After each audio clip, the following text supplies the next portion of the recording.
So you're very welcome. It's Ian Lawlor here from Horizon Speakers, and we have Sharon Lechter on the line today, and we are delighted to have Sharon from Arizona taking some time out to take a couple of questions in advance of the events that we'll be running in Saturday and Sunday, the 26th, 27th of May. So more about those in a moment. So thank you very much for joining me this morning, Sharon. Oh, you're very welcome, Ian. Delighted to be with you. Thank you very much, and thank you very much for the headset as well. I know it's not the most comfortable thing, but the quality is much better now, so thank you very much. So just starting off, a lot of our people that will be coming to the events and a lot of people that receive our mail shots would be familiar with you through all of the books that you've been bringing out over the last nearly 15 years that I'm aware of.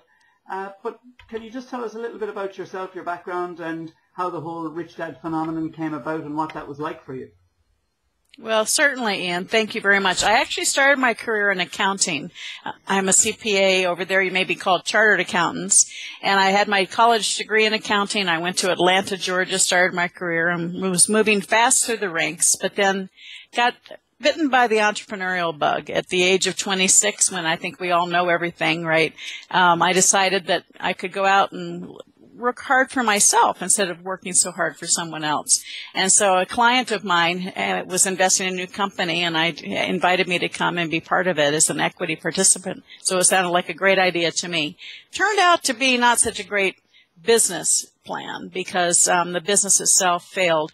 But out of every adversity comes the seed of an equal or greater benefit, as our friend Napoleon Hill once said. And that was when I met my husband, who's been my husband for now 32 years. So there was a tremendous opportunity, and it was the right decision for me to make. But fast forward, we had 3 children. We've got 3 grandchildren. But as our children started growing, they didn't like to read. So I met the inventor of the first talking book. You may be familiar with the books with the sound strips down the side. Well, I met him and joined forces with him, and we started that industry at a time when bookstores were very quiet places. We would be considered one of the very first disruptive technologies. And so we started that. First year we had $1 million in sales, next year 9, next year 25. Then the year that we were on track for 50 million, we were bought out by another company. And of course it's gone on to become a $1 billion industry. Fast forward a couple of years, we moved to Arizona, and our oldest son went off to college, and he got into credit card debt, and that was in the fall of '92. And I was so angry, not just at him. I was pretty angry with myself, because I had taught him about money. I had taught him the things that my parents had taught me. But he was with me when I used my credit cards. Think about this. He was with me when I used them, but he wasn't with me when I paid them off every month. And so when he was on campus and he was being given free pizza and free money, free T-shirt, free money, he got hooked, just like so many young people do. And he came home and asked us to bail him out, and we said no. And it took him 7 years to get out of debt and to repair his credit. But he's as passionate as I am today about teaching people about money. But it was that moment in time, December of 1992, that I dedicated my professional career to financial education and financial literacy, and to creating cost-affordable tools and products that people can use to take control of their financial lives and create the financial future they deserve. So fast forward another couple of years, Robert Kiyosaki went in to meet my husband, Michael Lechter, who's a well-known intellectual property attorney, with the idea of a game called Cash Flow. He had it kind of drawn out on a piece of paper. My husband called me and said, you guys need to get together. And so I went to the very first beta test when it was drawn out on crayons. And I was the only one to get out of the rat race that day, if those of you are familiar with the game. But we started meeting, and I started talking to him because of my background in publishing and certainly in accounting. And he asked me to be his partner on a book, Rich Dad, Poor Dad. And what you may not know is Rich Dad, Poor Dad, which of course is probably the most famous book that we did together, was written as a brochure. It was written as a giveaway. So people would, if they didn't want to pay $200 for the game, they could buy the book for $15 and see what the philosophy was and then make that decision. And so little did we know that the world would say, oh, no, no, no, no. This book is your brand. Rich Dad is your brand, not Cash Flow. So that became a 10-year partnership where we had 15 books together, multiple games, audio products, seminars all over the world. And we were blessed with tremendous success, but not because of us. We were blessed with success because people like you read the book, found value, and shared it with others.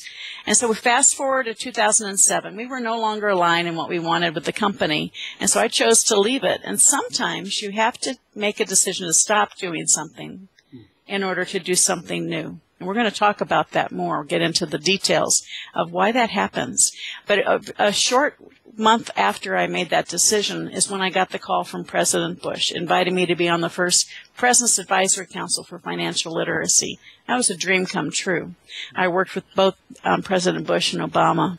And then 2 months later, I got the call from the Napoleon Hill Foundation. Don Green, who's the CEO of the foundation, called and said, Sharon, we need your help. We need you to help us bring Napoleon Hill's message back to the forefront. Those of you who know of the book, Think and Grow Rich, it came out in 1937 and helped us get out of the Great Depression. And so it's very important that we bring that same information to the forefront now when so many people are struggling financially. So many people are looking for hope, looking for the right message to help them take control. So that brings us to today. I've had 2 books come out with the Napoleon Hill Foundation, 3 Feet from Gold and Outwitting the Devil. And now, to come full circle, I'm a national spokesperson for the AICPA, which is the American Institute of Certified Public Accountants. So I represent my profession now on a nationwide basis. So sometimes you come full circle. And here I am on my way to London and Dublin, looking forward to meeting each and every one of you. Fantastic. And I suppose before we go on to the finance thing, which I suppose is a passion of mine, the personal success side of it. So, had you been very familiar with Napoleon Hill before? I presume you'd heard of Think and Grow Rich, obviously, but I mean, in terms of popular psychology and self-help and all of this kind of stuff, how has that impacted your own life as you've gone and developed your career and all of that, leading to now being a face for that organization? Well, I actually read Think and Grow Rich when I was 19. In college, and it never dawned on me the impact that it had on me and the way that I thought until many years later. And it was like, okay, now I kind of piece the pieces together and understand how my own philosophies, because I had a very entrepreneurial parents. Both my parents had their own businesses, so a lot of it, of the thought process of being an entrepreneur, of taking control of my own life, I thought came from my parents, which it did. But I think it was also bolstered by reading Think and Grow Rich. And certainly when you talk to successful people, and I'd like to just share the book Think and Grow Rich, the power of that book is because it was a synthesis of success. Napoleon Hill went out and interviewed over 500 of the most successful people in the world. And then he interviewed thousands of people who considered themselves failures. So the book Think and Grow Rich is not one man's philosophy. Many of the other books that are out there are Joe Blow's issue on success, Susie Jacobs' issue on success. But no, this is important to understand that Think and Grow Rich is the power of many coming in together in one book, presenting to you, the reader, a thesis of success, test-proven, time-tested, and definitely proven to generate successful results. And that's the power of the book Think and Grow Rich. And it's something that's been a guiding light for me my entire life. And then that's obviously led then to 3 Feet from Gold, your own latest book, and then bringing out Outwitting the Devil as well, which we've only become familiar with since we started talking to you about coming to Ireland. And just in the last few weeks, it's hit the shelves here in Ireland. And what I found amazing reading the Outwitting the Devil, which so is the follow-up book that Hill had written but never published in his own lifetime, was that he nearly threw it all away. So after all of these interviews with all these people, I think it was a couple of years before the book was published, he felt he was achieving nothing. So it's amazing to think that someone who has, long since he has passed, we're still celebrating his work and his book, and yet at the height of what was about to become the height of his achievement, he felt like a failure. So it really leads on to that 3 Feet from Gold title that you have, and the analogy that Hill used. It's amazing, isn't it? That I suppose we look at people and we compare their strengths to our weaknesses, and there you are thinking that Hill had a blessed existence when really he had, I suppose, he struggled quite a bit through his own life. Was it interesting finding out more about Hill as a person? Oh, absolutely. They sent me the book, and when I first got it, Outwitting the Devil, knowing that it had been hidden away for 73 years, I said, this is a hot potato. My goodness, what am I going to do with this? And I'll actually bring with me what I was sent, because it's pretty amazing. And it's really unbelievable. I sat down and I said, I don't know if I want to be involved in this. And I read it. And this incredible sense of calm came over me. Because imagine, as I said, Think and Grow Rich was his life's work. He'd spent 25 years before he published Think and Grow Rich in 1937. And then he was frustrated because his own life, and he does, in Outwitting the Devil, he shares his own struggles along the way. So it makes him more personable, you can understand that he was just like all of us. And, our life is not necessarily a straight line up. It's hills and valleys along the way. And he shares those same issues in his own life. But understand that Think and Grow Rich was published in 37. He said he was frustrated. He said, even though people know what they're supposed to do to become successful, they still don't do it. Now, can that relate to you, maybe? Somebody you know, somebody you care about? They know what they're supposed to do, but they're not doing it. And that was the power of Outwitting the Devil. For me, I've been blessed and humbled to have been involved with over 18 best-selling books. But this one is by far the most profound on me personally. And I believe because he delves into those things that we do to hold ourselves back, those self-limiting beliefs, that fear. And certainly the market the last few years has been driven not by fundamentals, but by fear. And the book goes right to the heart of that fear. If you have any fear in your life, this is the book for you, because it's going to help you reveal it, expose it, and get rid of it. Absolutely.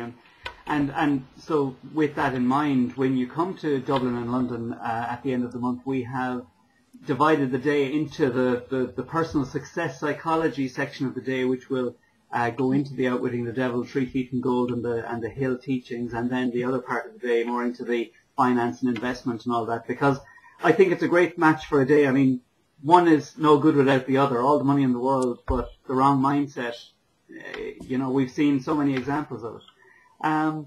Okay, you're flying through my questions here without me having to, or you're flying through the answers without me having to ask the questions. But just before we move on to the finance side of things, anybody watching this that might consider themselves unsuccessful, and bearing in mind this could be somebody who could be the head of a law firm, could consider themselves to be, even though they may be considered by certain people to be successful, they might, you never know what's going on behind the veil, all of that. So, but somebody who feels unsuccessful or unfulfilled, I mean, what's your own advice to someone in that position? Well, it starts right here. Those 6 inches between your ears is the most important asset you have. And all of us, we all have fear. I mean, I've heard the thing about courage is the absence of fear. No, courage is acting in spite of the fear.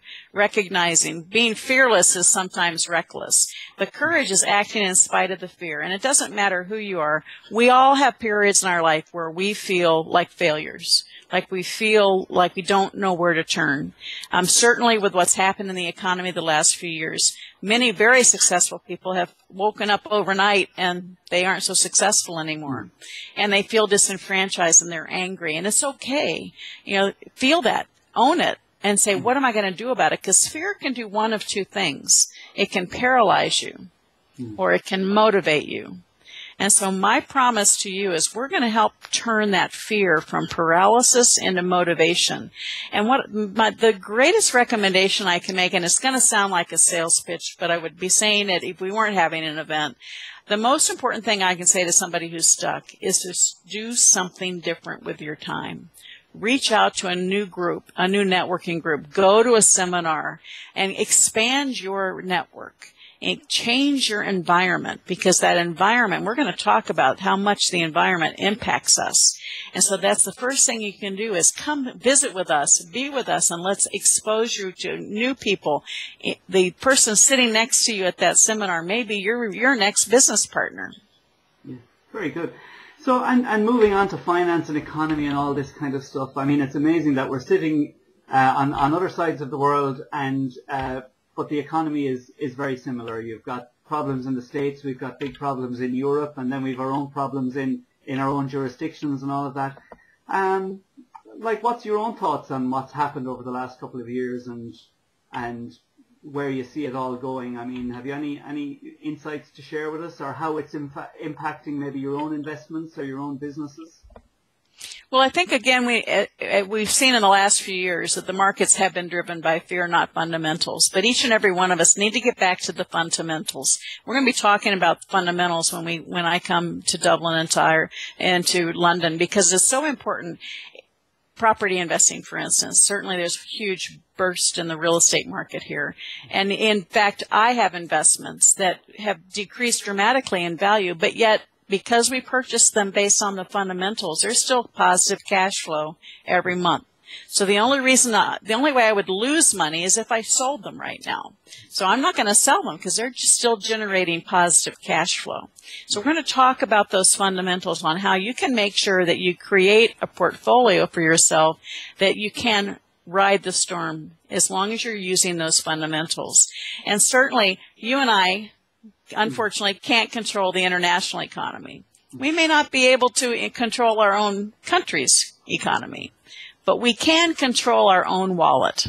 And if we can take control of our own wallets and start creating value in our own lives and make sure we're making financial decisions, because each and every one of us have two choices. We can be a master of our money or a slave to our money. And unfortunately, too many of us have become slaves to our money. So we want to change that paradigm and give people the tools to take control of their own financial lives. Stop listening to the news. Make the decisions that are right for you on fundamentals. And once you start taking positive steps, others around you will see it. They will emulate you. And all of a sudden, you're going to see an impact in your community. You'll be able to then make an impact on your government and on the global economy. But it starts at home, and it starts with making prudent financial decisions in your own life. And just that whole notion of taking control of your own finances, again, it's something we've been passionate about for years. In fact, how our company started up, 12 years ago, was through hosting cash flow clubs here in Ireland, and which was beside the investments we were doing and all of this kind of stuff. But what's something we've been passionate about here is not to just trust a financial advisor or not to trust your banking institution. They may be acting in your best interests, or, they may not. And like we just see, was it JP Morgan there have lost $2 billion in the last few weeks in clients' deposits.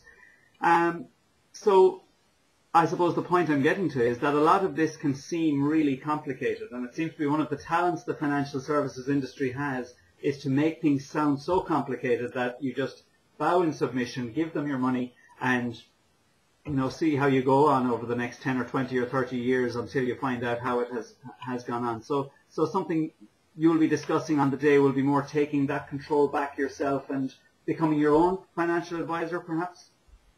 Well, I certainly am not against financial advisors, but you need to make sure that those financial advisors that you're selecting are there for you, not for themselves. It's really, you need to get good advisors. I don't want to at all minimize the importance of having good advisors, but your best advisors will educate you. And you're right, when they've come out with all this complicated stuff, you kind of glaze over because it just sounds so complex and you give up. Well, what we're going to do is we're going to demystify money. We're going to talk in simple terms and start from the bottom and then grow to the more advanced information so that you can really understand the basics of money and those fundamentals. But you want an advisor that's going to educate you and get you to where you need to be so that you can make educated decisions about yourself. Brilliant. Listen, I think we've covered enough ground to give people a taste of what's to come. I'm certainly looking forward to meeting you, and we're going to have a very good time, and we really look forward to as many people as possible attending. And all of the details of the events are on horizonspeakers.com, or if you're tuning in from England, you can go to horizonspeakers.co.uk, and we have some special offers on tickets and all of that. But really, really looking forward to having you over, Sharon. You've been such an inspiration to us, and it's going to be great. So, and thank you very much to everyone for watching this, and share it, like it, do all these great social media things that I'm still only coming to terms with. And we look forward to seeing you on the 26th and 27th of May. 26th in London in the Renaissance Hotel by Heathrow, and on the 27th in the Ballsbridge Inn in Dublin City Centre. And we're going to have a great time. And Sharon Lechter, you're a winner. Thank you very, very much. Thank you, Ian. Please come join us because we're going to have fun. We're going to have some surprises, and we're going to talk about you and how you can have a better financial life. Thank you very much.